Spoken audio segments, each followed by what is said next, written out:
আপনার আধার কার্ডের সঙ্গে কোন ব্যাংক অ্যাকাউন্ট ডিবিটি লিংক আছে সেটি কিভাবে দেখবেন এই ভিডিওতে আমি সেটাই দেখাবো। সেজন্য আপনাকে প্রথমে চলে আসতে হবে গুগলে। ওখানে আপনি আধারের ওয়েবসাইটে চলে যাবেন। UIDAI উদয়ের অফিসিয়াল ওয়েবসাইটে চলে যাবেন। এখানে গিয়ে ইংলিশ সিলেক্ট করবেন। উদয়ের ওয়েবসাইট ওপেন হয়ে গেলে এখানে মাই আধারে ক্লিক করে দেখবেন।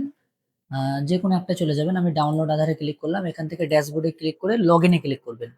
লগ ইনে ক্লিক করার পর এখানে আপনার আধার নাম্বারটি দিয়ে দেবেন। এখানে আমি আমার আধার নাম্বারটি দিয়ে দিচ্ছি। তারপর ক্যাপচাটা দিয়ে দেবেন, দিয়ে সেন্ড ওটিপিতে ক্লিক করবেন। সেন্ড ওটিপিতে ক্লিক করার পর আপনার মোবাইল নাম্বার যেটা আধার কার্ডের সঙ্গে লিংক আছে সেই নাম্বারে একটা ওটিপি যাবে। ওটিপিটা লিখে দেবেন। আমার মোবাইল নাম্বারে চলে এসেছে 921523। তারপর লগ ইনে ক্লিক করে দেবেন।